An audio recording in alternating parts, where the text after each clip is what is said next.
Olá você telespectadora, olá você telespectador da TV Cultura Litoral. A partir de agora você acompanha a edição desta terça-feira do Opinião 2.0, terça-feira 19 de julho. O advogado Roberto Mohamed, comentarista da Cultura Litoral, vai analisar as notícias com você.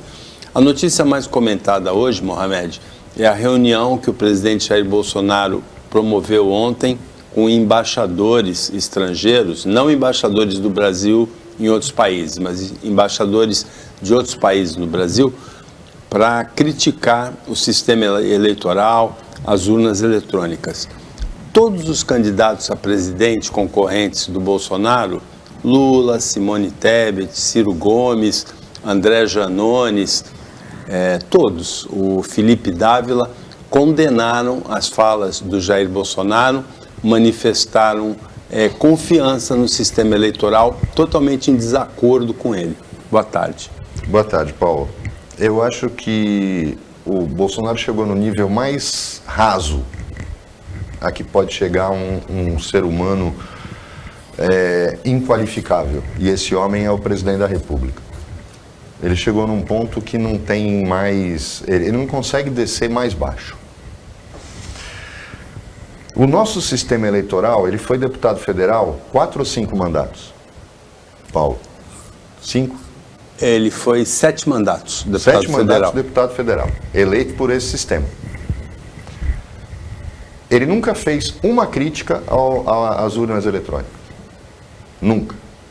Ele foi eleito em 2018 sem tocar no assunto urna eletrônica. Quando ele sai candidato à reeleição e pode ser o primeiro presidente a não ser reeleito, desde o advento da reeleição, e é o que tudo indica, ele prega uma situação dessa visando um golpe. E todo mundo pode aí achar, não, mas não passa pela cabeça dele que é possível. Nós entendemos que não é possível, mas na cabeça dele passa. Não esqueçam que este homem teve um processo que o levou a sair do exército por um acordo feito no STM, porque ele ia entregar todo mundo que estava na loucura dele,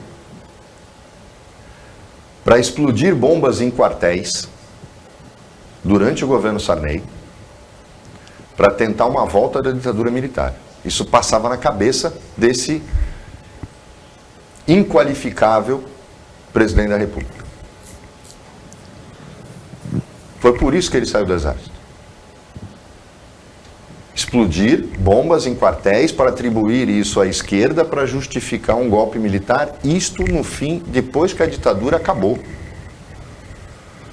É esse homem que colocaram na presidência da República. Porque ele e os 3 filhos doentes dele acreditam que se nos Estados Unidos o Trump conseguiu o que conseguiu, num país que tem instituições extremamente sólidas, no Brasil seria mais fácil. Olhem aonde vai a cabeça desse cidadão. Ele chegou no nível mais raso que ele poderia ter chegado. Mais raso. As urnas eletrônicas funcionam offline. Já se cansou de explicar isso para os analfabetos que defendem, que apoiam essa loucura dele. O sistema do TSE totaliza os resultados. As urnas não podem ser fraudadas porque elas funcionam offline. Não tem hacker que entre numa urna. Os dados são enviados, não é por programa, é por envio de pacote. Ou seja, é a informação, é banco de dados e não programa, não é código-fonte. Mesmo que essa transmissão fosse hackeada, era só mandar de novo. Porque elas estão num disco físico de cada urna. Se alguém hackear, é só fazer 20 vezes a remessa até que ela chegue certa. É auditável como qualquer tipo de sistema deste modelo. Aí ele coloca o ministro da defesa dele, que eu já disse aqui, um militar de pijama, que não sabe nem o que fala, mas que é ridículo na medida em que se submete a um homem que não é normal e ameaça o sistema eleitoral, como se militar entendesse de eleição. A gente chegou no ponto mais baixo. Esse homem não tem mais condições de ser presidente da República. Esse homem é um problema pro país. Porque a gente vai ter que limpar tudo isso que ele está fazendo nos próximos 4 anos. O cara chama embaixadores de outros países para fazer o Brasil passar uma vergonha pública. Um presidente que reúne trocentos embaixadores para criticar o sistema eleitoral, que era considerado até o ano passado modelo no mundo, e para criticar o Supremo Tribunal Federal. A Suprema Corte Americana, num surto de conservadorismo, está tomando decisões absurdas, revendo posicionamentos, e ninguém ouviu o Biden fazer uma crítica direta à Suprema Corte. Entenderam a diferença? E é o modelo que o Bolsonaro e os filhos dele admiram. Alguém ouviu o Biden fazer um comentário atacando a Suprema Corte? Não, nenhum. O que o Bolsonaro faz é um crime de responsabilidade. É lógico que o Supremo não vai ter a coragem de ir avante com isso. É óbvio que o Congresso Nacional, presidido por um bandido, não vai fazer isso. Nem Câmara dos Deputados. Desculpem, o Congresso Nacional é presidido por um covarde, que é o presidente do Senado. A Câmara dos Deputados é que é presidida por um bandido. É lógico que isso não vai acontecer. Mas ele cometeu um crime de responsabilidade, o mais grave, entre vários outros que ele cometeu na presidência. Eu acho que nem o bolsonarista mais fanático consegue não identificar neste discurso dele o reconhecimento de que ele vai perder as eleições. Então só me sobra uma coisa. Eu perco a partida de goleada e digo que perdi porque o juiz é ladrão. Não, eu perdi porque eu sou ruim mesmo. Porque o outro time é bem melhor. E olhem que nesse caso nós já deixamos aqui claro. O Brasil está escolhendo qual desgraça ele quer para 2023. Porque o Lula não é o melhor. Mas ninguém quer mais este cidadão na presidência da República. Isso para mim, ele mesmo já reconheceu. Porque não é só, como eu disse, um ato raso, desqualificado. É um ato de total desespero. Vamos acompanhar o que o Bolsonaro falou nessa reunião, pelo menos um trechinho. No Brasil não tem como acompanhar a apuração. Eu não sei o que vem fazer observadores de fora aqui. Vão fazer o quê? Vão observar o quê? Se o sistema é falho, segundo o próprio TSE, é inauditável também, segundo uma auditoria externa pedido por um partido político, no caso o PSDB, em 2014. O Edson Fachin, presidente do Tribunal Superior Eleitoral, reagiu às declarações de Jair Bolsonaro nesse encontro com embaixadores. Mais uma vez, sem apresentar prova alguma, as entidades representativas como a OAB e a própria sociedade civil, além da justiça eleitoral, em meu modo de ver, precisam fazer, e o evento de hoje mostra que estão a fazer a sua parte na garantia de que a democracia seja preservada. É importante a sociedade civil, as cidadãs e os cidadãos entenderem que esse tipo de desinformação, como aquelas que hoje foram veiculadas nesta capital do Distrito Federal onde me encontro. Vamos deixar claro que a declaração do Fachin foi até delicada demais. Ele é muito educado. Porque eu já teria chutado o balde. Como eu falei, é crime de responsabilidade. Agora, quando ele fica insistindo na tese de que as urnas não são auditáveis, existe uma auditoria que nenhum ignorante bolsonarista pode negar. Desde que as urnas eletrônicas passaram a ser usadas nas eleições, o acerto das pesquisas de boca de urna tem sido praticamente 100%. Só não é quando é empate técnico. Que são as disputas acirradas, como, por exemplo, o Renan Calheiros, que quase não foi para o Senado na última eleição. Ele virou no último momento. Mas aí é quando há empate técnico entre os candidatos. Mas a boca de urna acerta. Ora, é muita coincidência que a boca de urna, a pesquisa de boca de urna, sempre bata com o resultado das urnas. Isso é uma espécie de auditoria. E é uma comprovação de que o sistema não é fraudado. Não existe um único argumento na fala do Bolsonaro que tenha vínculo com a realidade. E ele cita questões do passado, como o processo do PSDB na disputa do Aécio com a Dilma, que são argumentos que um advogado usa numa petição. Em nenhum momento ele coloca a decisão do TSE. O Bolsonaro, ele beira a canalice. Se não beirasse tanto a loucura, o crime de responsabilidade tem que ser julgado imediatamente. Esse homem é um perigo para o país. Como é que você pode atacar um poder da República de forma taxativa? Porque este poder impede você de cometer loucura. Eu já disse aqui, com tudo que a Suprema Corte americana tem feito, o Biden não fez uma crítica à Suprema Corte como instituição. Ele criticou as decisões, mas ele em nenhum momento atacou a Corte. O que este mentecapto na presidência da República faz o tempo inteiro é atacar as instituições. É inacreditável. É inacreditável que as pessoas ainda levem esse psicopata a sério. A gente chegou num ponto que não dá mais para ser tolerante.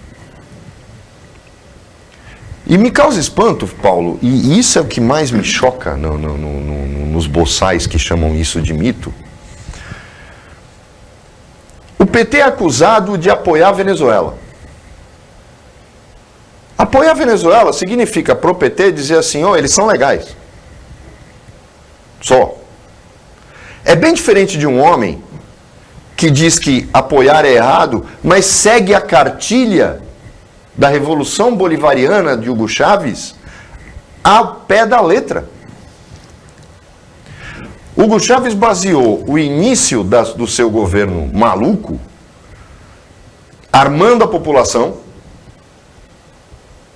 Olhem só, armando a população, fazendo um discurso patriótico nacionalista que chegava ao cúmulo do absurdo,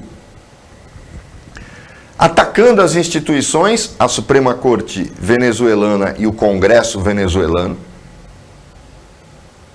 até conseguir chegar no que ele queria. E os meios de comunicação. Os meios de comunicação.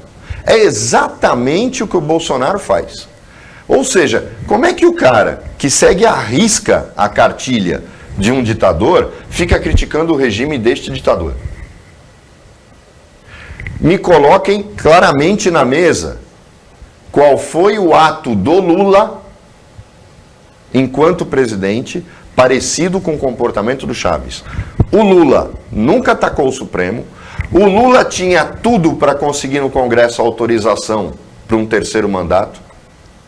Estava na mão dele, colocaram a opção na mão dele e ele disse não. Isso todo mundo sabe, é uma crítica que não se pode fazer ao Lula. O Lula podia ter caído na tentação do terceiro mandato e ganhava fácil.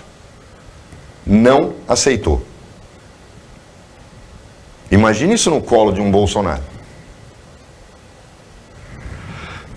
O Lula em nenhum momento agradou os militares. Eu esqueci uma outra coisa da cartilha que o Bolsonaro faz com maestria. São 7 mil militares ocupando cargos no governo. E foi exatamente o que o Chávez fez.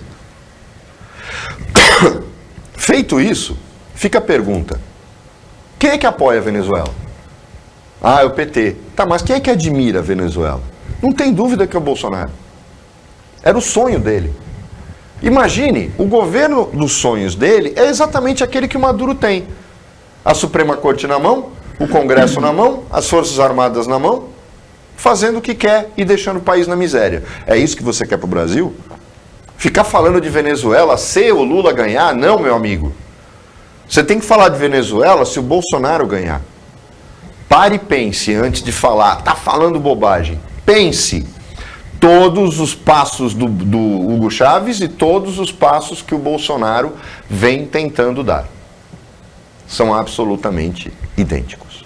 O Opinião 2.0 volta depois do intervalo, que é bem rapidinho.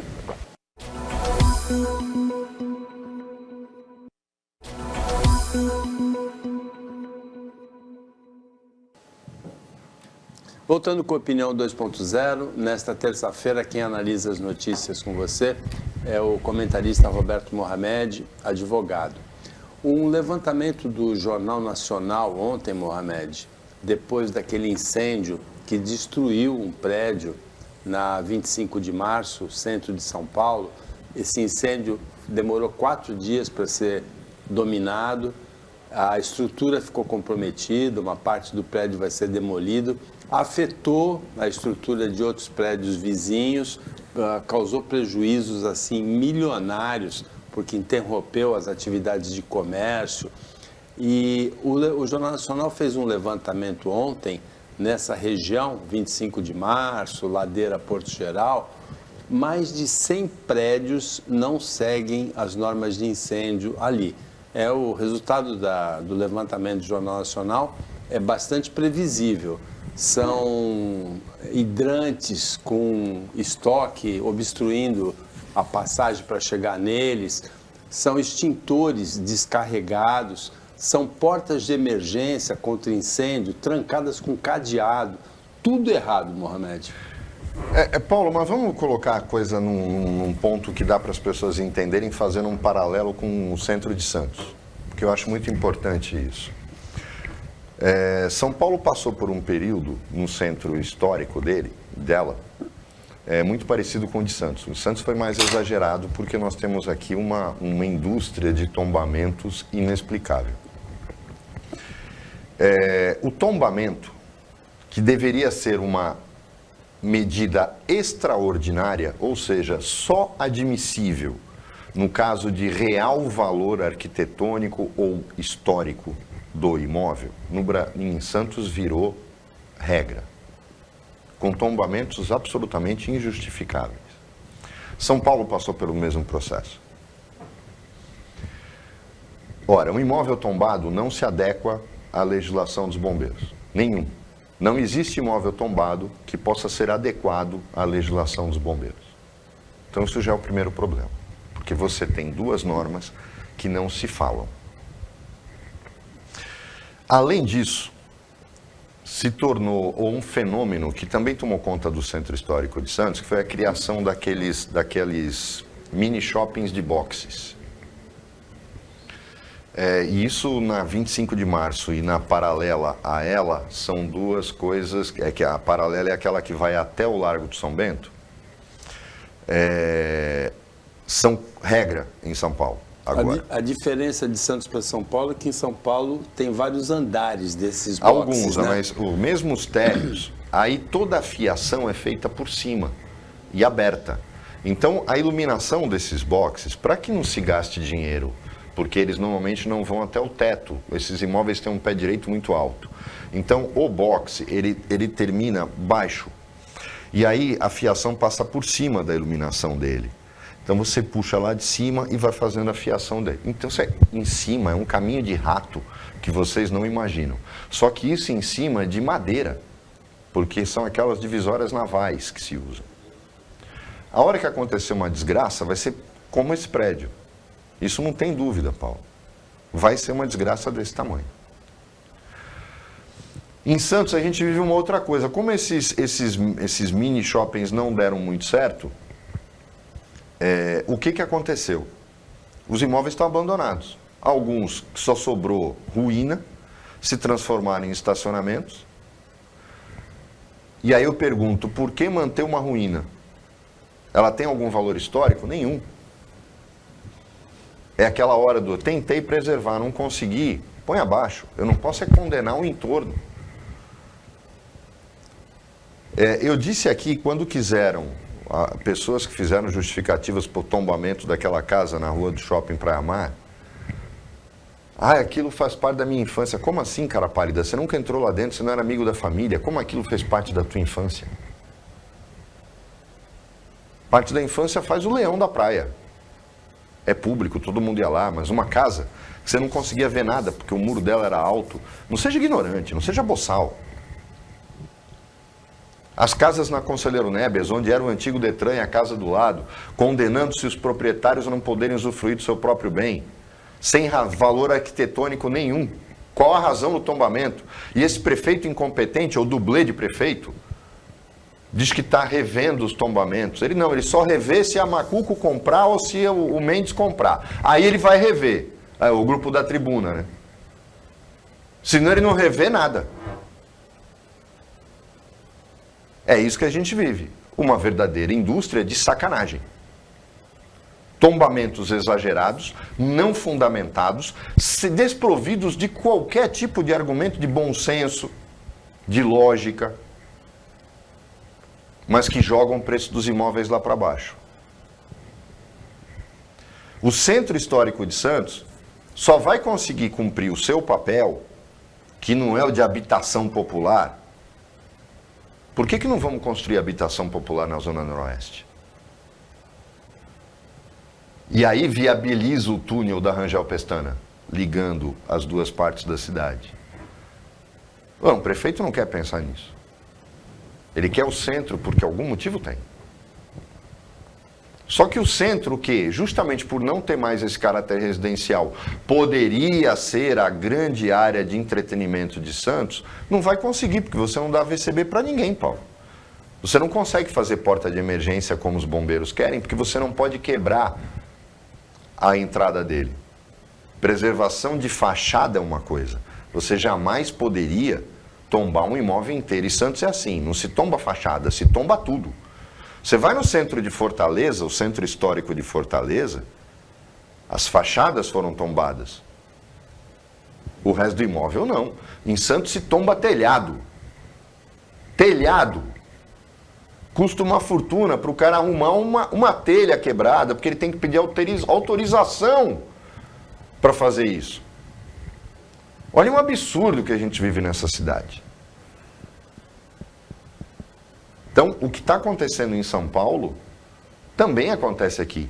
E acontece em qualquer cidade que, de forma irresponsável, tomba imóveis sem motivo. Saiba, não se sabe sob que interesse. Quer dizer, Santos a gente tem noção. Agora, não dá para dar VCB sem mudar a legislação e a mentalidade de tombamento. E a gente vai continuar tendo mais desgraças como essa. Isso é uma coisa clara. Isso é uma coisa que está visível. Você não vai conseguir fazer isso. E aí, quem conhece a 25 de março sabe o que um incêndio lá, ou uma explosão, pode significar. Mas parece que política é assim. Só começa a pensar em alguma coisa quando a desgraça acontece. Agora, Mohamed, tem duas questões aí subjacentes a isso, né, que são interessantes de analisar. Primeiro, é a coisa de que os eletrodomésticos hoje, eles exigem uma carga da fiação que muitas vezes a instalação elétrica não foi projetada para isso, né? Então, o morador, ele vai acumulando eletrodomésticos, aparelhos de ar-condicionado, e a instalação elétrica dele foi projetada de uma outra maneira, não absorve aquilo tudo, dá curto-circuito, dá incêndio, a gente tem visto bastante isso. E a segunda é como é que fica um prédio em uso que não tem capacidade de colocar o auto de vistoria do Corpo de Bombeiros ser aprovado. O prédio da Prodesan em Santos, o prédio do Paço Municipal, o prédio do Teatro Municipal, a Santa Casa de Santos não tem AVCB, estão funcionando recebendo público. Mas se mas se é um empresário que compra e monta um negócio, aí ele não consegue o alvará. Mas quando é da prefeitura, pode. O dia que fechassem os aparelhos da prefeitura, aí eu te garanto que a prefeitura acabava com esse negócio do tombamento. Mas eles ficam numa espécie de limbo, porque a Santa Casa está lá funcionando. Não fica num limbo. Quem é que dá o alvará, Paulo? Quem é que fiscaliza o alvará? É a prefeitura. A prefeitura não vai fechar a si mesma. É simples. Não tem limbo nenhum aí. Não tem limbo. Tem um Ministério Público covarde em Santos, é covarde. Porque não age. Porque se é para agir, determina o fechamento imediato desses imóveis. E qual seria a solução? Aí a prefeitura vai ter que agir, porque a hora que fechar o Teatro Municipal, fecha a Santa Casa, fecha uma série de imóveis, a prefeitura vai dizer, eu tenho que parar com esse negócio de tombamento. Ou eu vou mudar a legislação e vou autorizar a modificação. Porque se você autoriza a adequação, aí vai tudo reabrir. Enquanto não provocarem uma ação da prefeitura, é muito cômodo o prefeito vir aqui, falar que vai rever, que vamos pensar, que vamos fazer e não faz nada. Agora, achar que um fiscal da prefeitura vai fechar o Teatro Municipal porque não tem a VCB? O fiscal da prefeitura não, mas o Ministério Público sim. Mas e aí a gente pergunta, justiça sim, né? Por que o Ministério Público em Santos é tão dócil?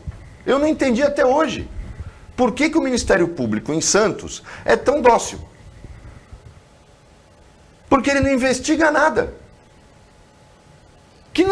Olha, a única vez que eu vi o Ministério Público agir da forma corretíssima foi naquela ação da Ponta da Praia com o Grupo Mendes.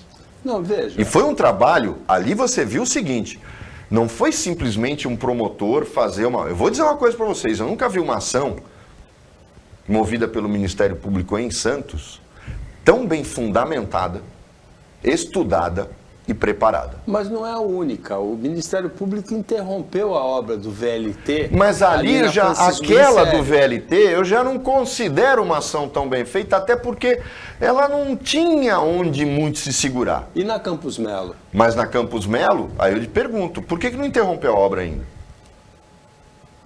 Primeiro que aquela obra não tem uma coisa que toda obra pública tem que ter. E aí eu pergunto, porra, mas qual a dificuldade de usar os preceitos constitucionais? Qual é o objetivo daquela obra? Qual o interesse público naquela obra? Que já está terminando. Está provada a demanda? Foi provada a demanda naquele trecho do VLT? Olha, ele já vai começar lotado. Não, eu não vi uma justificativa técnica que provasse que a demanda desta linha do VLT vai valer a pena a obra e o investimento. No entanto, e olhem só, nós estamos falando do Estado, certo? Então a gente não tem que comparar aquele trecho com outro trecho dentro de Santos, a gente tem que comparar na região. Onde a demanda do VLT era mais relevante? Gastar esse dinheiro na Campos Melo ou gastar esse dinheiro levando o VLT à área continental de São Vicente? Leia-se Jardim Rio Branco. Quantas pessoas seriam beneficiadas? Eu não preciso dizer mais nada. Eu não preciso falar mais nada. Até a deputada que é do partido da região esteve aqui e disse que concordava, que era um absurdo priorizar Campos Melo e não priorizar o Jardim Rio Branco. Ah, mas a obra do Jardim Rio Branco implica na construção de uma ponte. Ora, é ali que tem que jogar o dinheiro? É ali que o dinheiro tem que ir? Se estão fazendo a obra da ponte, o Paulo, por que já não adequá-la a uma linha de VLT no paralelo? Nós questionamos o VLT desde a primeira decisão, porque na nossa maneira de entender, o correto seria o VLT ser usado para fomentar o desenvolvimento do litoral sul. Então ele vir de Peruíbe até São Vicente Santos, né, que era a ideia do prefeito de Praia Grande, depois Alberto Mourão, seria o BRT. Porque a opção foi por ligar uma área de São Vicente a Santos, onde existe um número grande de viagens já satisfeitas pelo transporte público. Então o VLT, ele entrou como concorrente do que já havia. Paulo, e o BRT foi a história do maior lobby que eu já vi na vida. Porque mataram o VLT ali por causa do lobby das indústrias, das empresas de ônibus, que a gente já falou aqui, né? Tem gente que morre quando enfrenta o lobby das empresas de ônibus. A linha férrea que existe, ligando, que vai da Praia Grande até Peruíbe, e que poderia ir além, e podia ligar o Vale do Ribeira. É lógico, meu Deus do céu, não dá para alguém justificar que seja mais barato fazer um ônibus. O VLT, o espaço está pronto, não tem que desapropriar nada, não tem que jogar nada. A linha do trem está pronta. É só tirar e substituir pela linha do VLT. O caminho está pronto, Paulo. Ligando todas essas cidades. Imagine um trabalhador, uma pessoa que mora em Mongaguá, em Itanhaém, poder trabalhar em São Vicente, em Santos. Consulta médica. Chegando a 40 minutos. O que ia se economizar, em vez de ficar construindo hospital porcaria em cada uma dessas cidades? De você transformar os hospitais que já existem em um hospital de referência com a chegada dessas pessoas. Sem esquecer a área continental de São Vicente. Que ficaria até mais fácil. Se você pensar bem, você podia fazer um ramal do VLT, ao invés, já que a dificuldade é a ponte, indo pelo espaço de terra para a área continental de São Vicente. Esse litoral sul, nada impediria que você tivesse um ramal do VLT saindo do Rio Branco, pegando aqueles outros bairros, Maitá, Jardim Samambaia, tal, que todos seriam, veja bem, todos seriam beneficiados, encontrando com este VLT que viria do litoral sul. Por que não sai do papel? Não, vamos fazer na Campos Melo. Um VLT que vai andar vazio o dia inteiro. Vamos esperar para ver, a opinião volta depois do intervalo.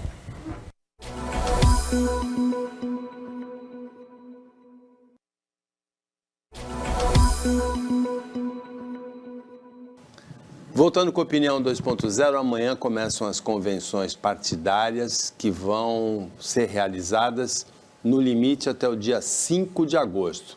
PT e PL, partido do presidente Jair Bolsonaro, devem ter as maiores fatias do tempo da propaganda eleitoral gratuita no rádio e na TV, mas o candidato do PDT, Ciro Gomes, e a candidata do MDB, Simone Tebet, até agora não definiram o vice, que é uma questão importante. Na verdade, porque ninguém quer ser vice deles, né? Porque vai ser vice de quem não vai chegar em lugar algum. Então é só quem quiser aparecer. Na verdade, o Ciro vai pegar um e a Simone também. Alguém que queira aproveitar isso como recall para ser prefeito de alguma cidade depois de 2 anos. Podem acreditar que é isso que vai acontecer. Agora, as convenções vão oficializar as candidaturas e aí a gente dá a largada na campanha eleitoral, o candidato passa a ser a diferença... De pré-candidato para candidato. Passa de pré-candidato para candidato. Eu acho que a gente já tem... o circo já está definido. O que para mim é mais interessante são as chapas de candidatos a deputados que nós vamos ter nos estados e principalmente os candidatos a senadores. Me parece que o zero à esquerda do Eduardo Bolsonaro andou falando aí que ia sair a senador, né, por conta do Márcio ter disparado como candidato a senador. Um cara que como deputado não fez nada, como senador vai fazer menos ainda. Né? Ele e o irmão não servem, ele e os irmãos não têm utilidade nenhuma, né, a não ser tirar foto com um retardado mental, né, que nem ele fez lá em Foz do Iguaçu. É a única coisa que me incomoda saber que um cara que é um zero à esquerda pode ser senador por São Paulo e ter um mandato de 8 anos. É triste, né? Condenar São Paulo a isso. Mas em relação às candidaturas majoritárias já está tudo definido. O que é realmente o que a gente tem que observar são as chapas de deputados. Porque as pessoas não têm noção, ao invés de você ficar criticando o Congresso Nacional, os políticos, dizer que é tudo a mesma coisa, que não dá nem vontade de votar, na verdade é aí que você tem que pensar no que você vai fazer. Em primeiro lugar, vamos deixar claro, não existe cashback no voto. Não existe sorteio de carro, nem de raspadinha, se você acertar o candidato, o cara que você votar ganhar. Ora, se você não ganha nada com isso, a não ser a sua consciência, por que você está preocupado em votar em quem tem chance? Você tem que votar em quem você acha necessário. Por exemplo, eu tenho quase certeza que o meu candidato a deputado federal não tem chance, mas eu vou votar nele.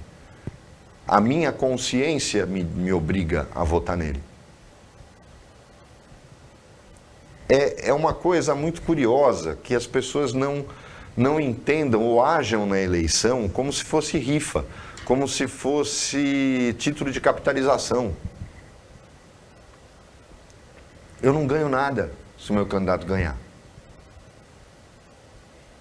Por sinal, em eleições, eu acabei de perder uma caixa de vinho, porque eu estava apostando numa coisa e infelizmente não aconteceu, né? Eu fui defender a ideia e o candidato me fez perder, porque eu falei que ele não ia sair. Que ele ia manter a disputa no cargo que ele tem. Eu tive que pagar, mas eu pago até com prazer. Agora, uma coisa que é inadmissível é ouvir das pessoas, eu nunca vou me esquecer, nunca, da campanha presidencial de 1989, de ouvir no primeiro turno quase que uma unanimidade nesta cidade, eu não sei como foram nas outras, mas aqui em Santos, ouvi de um monte de gente que o melhor candidato era o Roberto Freire, mas que não ia votar nele porque ele não tinha chance. Se todo mundo votasse, ele teria sido o candidato a presidente mais votado em Santos. Eu nunca me conformei com isso.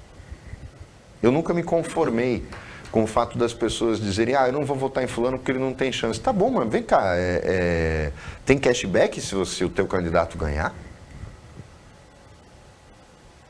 Vote com a sua consciência, principalmente para deputado.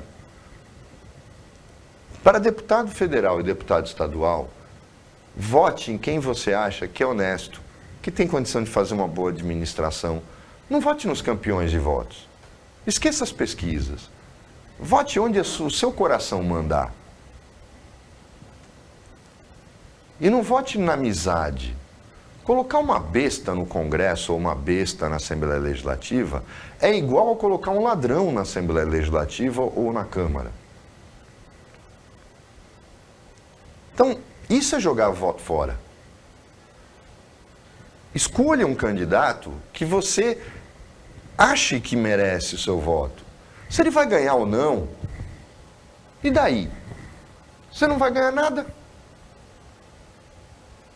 Mas você ganha uma coisa, você dorme tranquilo. Eu fiz a minha parte, não votei numa besta e não votei num ladrão. Isso é muito importante. É essencial que a gente entenda que isto é exercício de cidadania. Mais do que exercício de democracia, isso é exercício de cidadania. É fazer o seu voto valer a pena. E não deixe de votar. Não porque é obrigatório, porque a multa é ridícula. Não deixe de votar porque todo mundo é ladrão. Primeiro, não é todo mundo que é ladrão. É que os honestos saem candidatos e ninguém vota neles. Porque as pessoas que poderiam votar neles não vão votar.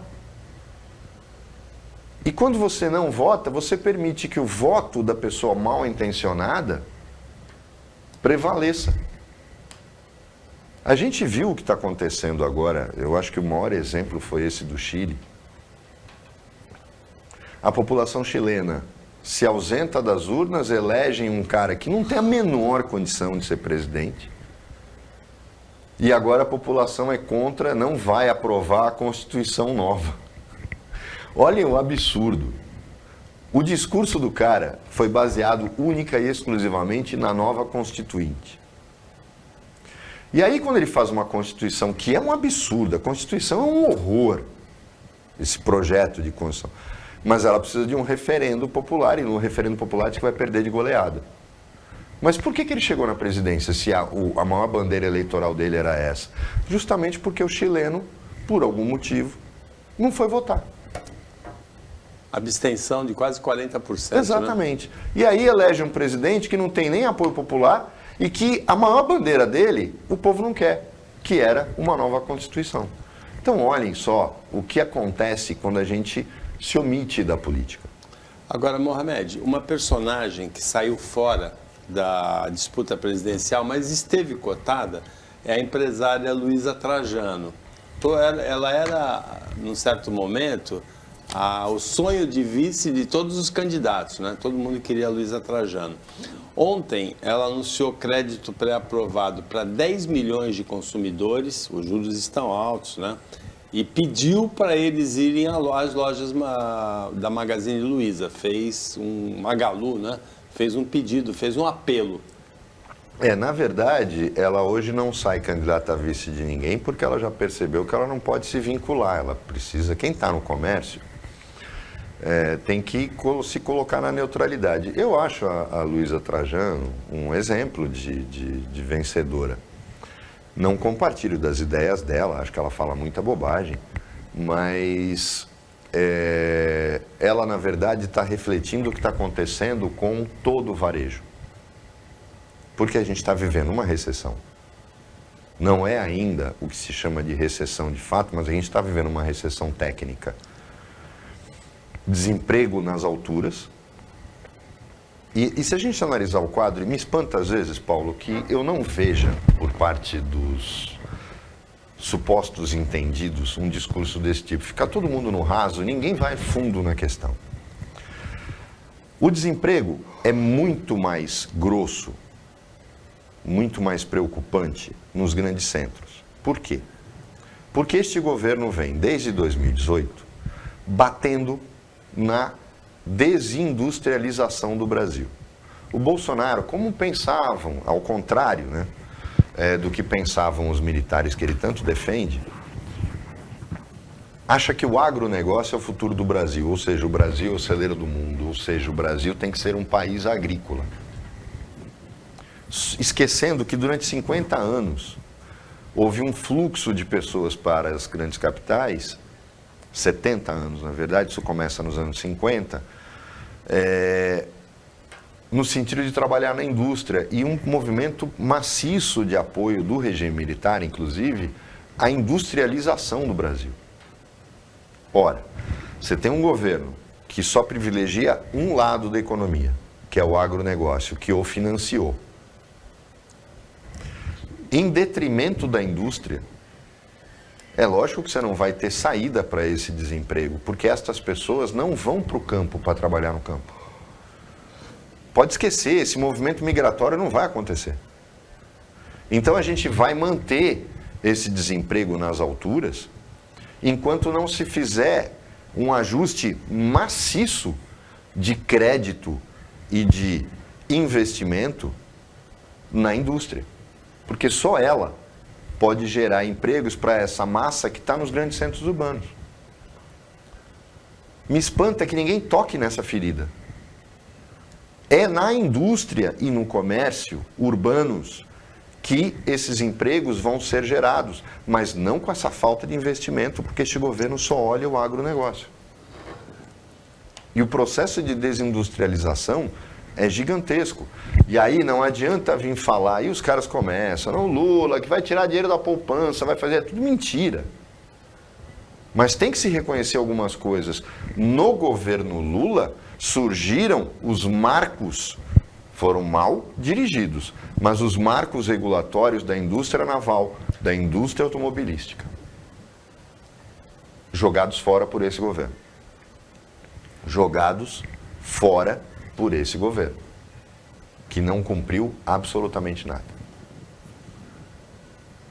E aí vem um outro problema. Este governo, que privilegiou a relação com os Estados Unidos, quase dinamitou a relação com a China, mas só se preocupa com isso porque a China não compra nada industrial da gente. Ela só compra commodity. Ela só compra matéria-prima.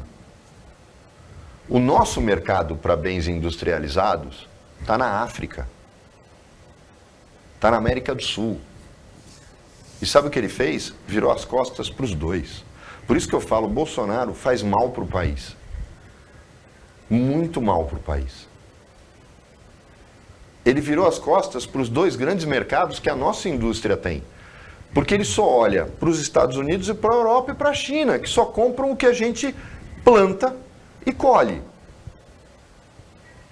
Agora, aquilo que a gente deveria estar produzindo e que historicamente são os nossos mercados, a gente abandonou. Virou as costas para eles, provocou desindustrialização e a gente depende da China para tudo. Esse é o país de Bolsonaro. Com isso, chegamos ao final do Opinião 2.0 desta terça-feira, agradecendo a participação do Roberto Mohamed nas análises das notícias, o trabalho da equipe técnica de jornalismo do Sistema Costa Norte, agradecendo a você que acompanhou a gente mais essa edição. Até amanhã, nesse mesmo horário de 15 para 1, na hora do almoço, pouco depois da meia-noite na reapresentação, e uma ótima terça-feira para você que você merece.